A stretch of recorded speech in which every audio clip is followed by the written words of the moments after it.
Good morning students. Today we will discuss angle sum property and theorem 6.7. So see children, angle sum property. What is angle sum property?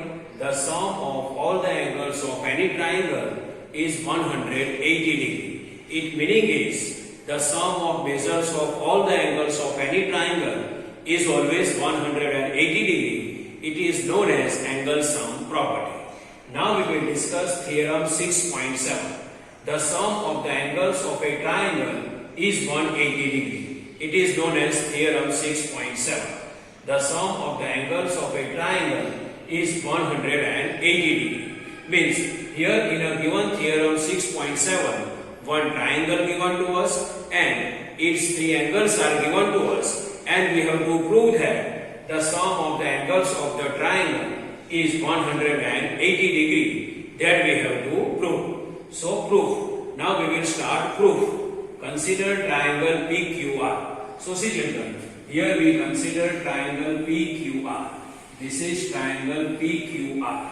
And angle 1, angle 2 and angle 3 are the three angles of triangle PQR. So see children, in a proof, consider triangle PQR, angle 1, angle 2 and angle 3 are angles of triangle PQR, and we have to prove that. What we have to prove? We have to prove angle 1 plus angle 2 plus angle 3 is equal to 180 degree. And for this proof, we will draw line XPY parallel to QR.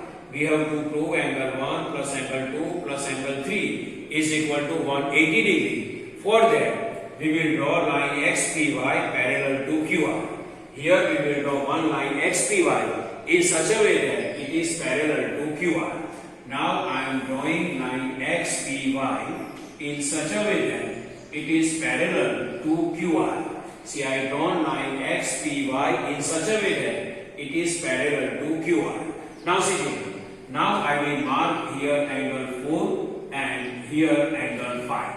Now see, here angle 4 I mark and here angle 5 I mark. Now see, line XPY is parallel to QR. This line XPY is parallel to QR and PQ is the transversal. XPY parallel to QR and PQ is the transversal. So angle 4 and angle 2 both are alternate interior angle and they are equal. So see children, XPY parallel to QR. This XPY parallel to QR and PQ is the transversal. So angle 4 is equal to angle 2. Angle 4 is equal to angle 2 because they are alternate interior angle.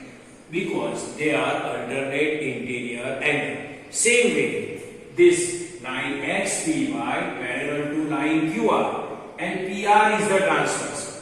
XPY parallel to QR and PR is the transversal. So angle 5 is equal to angle 3 because angle 5 and angle 3 both are alternate interior angle. So see children, XPY parallel to QR, XPY parallel to QR and PR is the transversal. So angle 5 is equal to angle 3. Angle 5 is equal to angle 3. And see children, this XPY is a line. See, XPY is a line. XPY is a line. So we can write angle 4 plus angle 1 plus angle 5 is equal to 180 degree. XPY is a line. So angle 4, angle 1 and angle 5, their sum is 180 degree. See, exactly half circle form.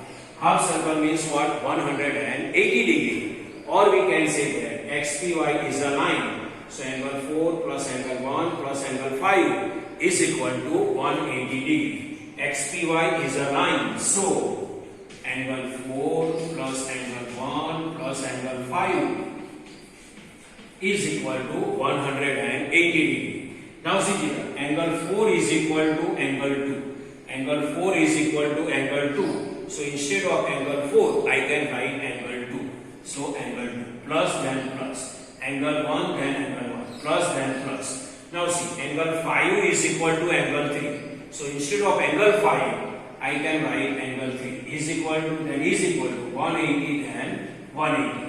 Now I will rearrange angle 1 and plus angle 2 plus angle 3 is equal to 180 degree. See angle 1 first, then angle 2 and then angle 3. See angle 1 plus angle 2 plus angle 3 is equal to 180 degree. Angle 1, angle 2 and angle 3. These are the three angles of triangle PQR. See angle 1, angle 2 and angle 3 are the three angles of triangle PQR and their sum is 180 degree. That we proved. So here we proved theorem 6.7 and theorem 6.7 is the sum of the angles of triangle is 180 degree. So see children, this is normal explanation of angle sum property and theorem 6.7. I hope you can understand this. Thank you.